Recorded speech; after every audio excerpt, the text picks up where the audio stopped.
Assalamualaikum warahmatullahi wabarakatuh. Perkenalkan, nama saya Herinta Oktavia dari Program Studi Pendidikan Guru Pendidikan Anak Usia Dini. Pada video kali ini, kita akan membahas materi terkait pengelolaan peningkatan mutu pendidikan. Pernahkah kita bertanya, mengapa ada sekolah yang terus maju dan berkembang, sementara yang lain seolah berjalan di tempat? Jawabannya ada pada satu hal, yaitu pengelolaan peningkatan mutu pendidikan yang terencana dan berkesinambungan. Di sini kita akan membahas apa itu mutu pendidikan, mengapa penting dikelola, dan bagaimana cara meningkatkannya secara efektif. Mutu pendidikan adalah derajat keunggulan suatu lembaga pendidikan dalam memenuhi standar yang telah ditetapkan, baik dari sisi proses, input, maupun output. Menurut Standar Nasional Pendidikan atau SNP, mutu pendidikan mencakup 8 standar, yaitu standar isi, proses, kompetensi lulusan, pendidikan dalam tenaga kependidikan, sarana dan prasarana, pengelolaan, pembiayaan, serta penilaian pendidikan. Ketika semua standar ini dikelola dengan baik, maka sekolah bergerak menuju pendidikan yang berkualitas tinggi. Tanpa pengelolaan yang baik, mutu pendidikan tidak akan meningkat dengan sendirinya. Ada 3 alasan utama mengapa mutu pendidikan harus dikelola secara serius.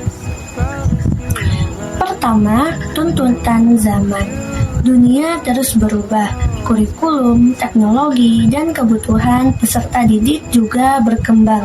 Sekolah harus beradaptasi. Kedua, akuntabilitas publik.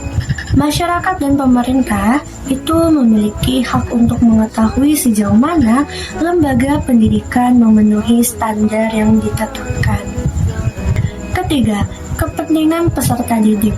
Mutu yang baik memastikan setiap siswa mendapatkan layanan pendidikan yang layak, adil, dan bermakna. Lalu, bagaimana cara mengelola peningkatan mutu pendidikan? Berikut adalah strategi kuncinya. Yang pertama itu adalah evaluasi diri sekolah atau EDS. Sekolah perlu secara rutin melakukan penilaian terhadap kondisi nyata yang terjadi sendiri. Dari sinilah ditemukan kekuatan dan kelemahan yang menjadi dasar perencanaan. Lalu yang kedua itu ada penyusunan rencana peningkatan mutu pendidikan. Setelah evaluasi, disusunlah rencana kerja sekolah atau RKS yang memuat program-program perbaikan yang terukur dengan target waktu dan indikator keberhasilan yang jelas. Lalu yang ketiga itu adalah peningkatan kompetensi guru. Guru adalah jantung dari kualitas pendidikan. Program pelatihan, supervisi, dan pengembangan profesional berkelanjutan sangat penting dilakukan. Keempat, pelibatan pemangku kepentingan. Orang tua, komite sekolah, pemerintah daerah, dan masyarakat perlu dilibatkan. Mutu pendidikan bukan hanya tanggung jawab dari sekolah, tetapi juga dari semuanya. Dan kelima itu adalah monitoring dan evaluasi berkelanjutan. Setiap program yang dijalankan itu harus dipantau dan dievaluasi. Gunakan data untuk mengambil keputusan, lalu lakukan evaluasi berkelanjutan. Dalam praktiknya, pengelolaan mutu menggunakan pendekatan yang dikenal dengan siklus PDCA, yang dimana ada P-nya itu plan, rancangan program peningkatan mutu secara matang, yang D-nya itu do, laksanakan program tersebut sesuai rencana, dan C-nya itu cek, pantau dan evaluasi hasilnya secara objektif, dan ada A yaitu ads, tindak lanjuti temuan evaluasi untuk perbaikan berkelanjutan. Siklus ini berkelanjutan terus-menerus karena peningkatan mutu bukanlah tujuan akhir, melainkan sebuah perjalanan.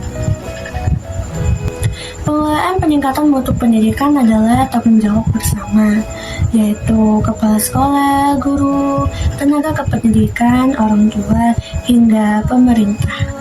Dengan komitmen yang kuat, perencanaan yang matang, dan evaluasi yang jujur, kita dapat mewujudkan pendidikan yang bermutu, berkeadilan, dan berdaya saing.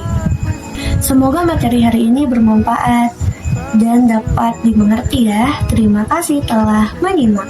Wassalamualaikum warahmatullahi wabarakatuh.